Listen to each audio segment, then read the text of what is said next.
የሷ በቀሏ እንባ ብቻ የሆነ እንባ ደግሞ ከባድ እንባ አደገኛ ነገር ነው። እንባን እንጠንቀቅ በተቻለም ማንንም እንዳያለቅስብን በሐያታችን። ነብዩ ሰለዋቱ ረቢ ወሰላሙ ዐለይሂ ስለ ሰው የሆነ ነገር ሲነገራቸው ነው አንዳች ነገር አትንገሩኝ፣ እኔ ከመካከላችሁ ስወጣ የማንም በደል የሌለብኝ ማንም ያላዘነብኝ ሆኜ መውጣት ፈልጋለሁ፣ ወደ አኺራ መሄድ ፈልጋለሁኝና ነው ብለው ከለከሉ ሰለዋቱ ረቢ ወሰላሙ ዐለይሂ። የሚስት ለቅሶ ደጋግመን በየድሩሶቻችን እንላለን። የሚስት ለቅሶ ያለበት ባል ተስፋ ይቁረጥ አይሳካለትም። የእናት ለቅሶ እንዳለበት ልጅ ነው፣ አይሳካለትም። ወላሂ እንድቹ ሐያቱ እንደተደበሰበሰ እንድቹ እዛችሁ እንደተንከባለለ አፈር እየላሰ የተነሳ እየወደቀ እየተነሳ ይኖራል። وهكذا لا يتغير ولا يوفق لتوفيق الله عز وجل። የትኛውንም መልካም የሆነ ነገር አያገኝም የሚስት ለቅሶ ያለበት። ወከዛሊከ ሁለተኛው ምስኪን የቲሞችን ጉዳይ ተጠንቀቁ አሉ ሰለዋቱ ረቢ ወሰላሙ ዐለይሂ። ኢዘን የምስኪንን በደልና የሚስትን በደል የቂያማ ዕለት አላህ ዳኛ፣ እነዛ ተበዳዮች ከሳሽ፣ እኔ ደግሞ ጠበቃ ሆኜ ነው መቆመው። ተጠንቀቁ ሰለዋቱ ረቢ ወሰላሙ ዐለይሂ። ከምና የተጠነቀቅ ስንታችን እንጠነቀቃለን? ያ ጀማ ክብደት ውስጥ ገብቶናል።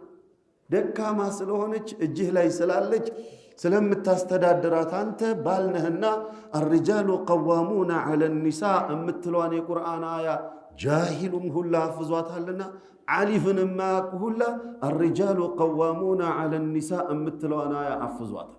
ለነብስያው ስለተመቸቹ ወንዶች በሴቶች ላይ የበላይ ናቸው፣ ተቆጣጣሪ ናቸው፣ አስተዳዳሪ ናቸው፣ ገራፊ ናቸው፣ ደብዳቢ ናቸው ብሎ ስለተገነዘበ ነው።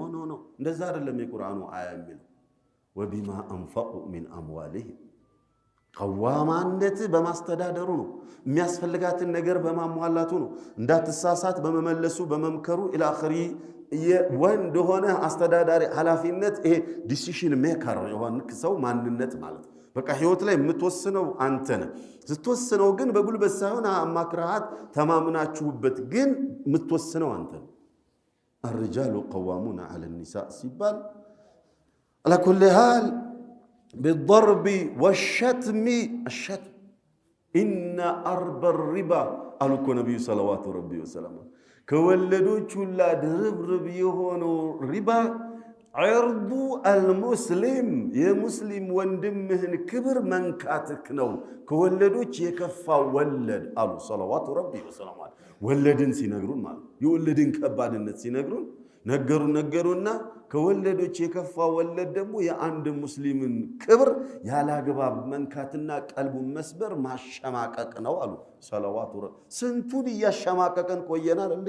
ስንቱን ጺም ያሳደገው ሱሪ ያሳጠረው ለዳዕዋ የሚንቀሳቀሰው ጥንካሬ ያለውን ኢማም፣ ጥንካሬ ያለውን የመስጂድ ኮሚቴ፣ ጥንካሬ ያለውን የኸይር ሰራተኛ የሆነ ኒቃብ የለበሰች ሂጃብ የለበሰች እስላማዊ ማንነት አመለካከት ያላቸውን ሰዎች በሙሉ ስናሳቅቀው ስናስጨንቀው ከረምን አይደል? ባለፈው ጊዜ ላይ ዋሃብያነ አክራሪነ ሱፊያነ ፍላንያነ አላንያነ አሳስራለሁ ምናምን አረጋለሁ ስንባባል የነበርነው እኛው አልነበርን?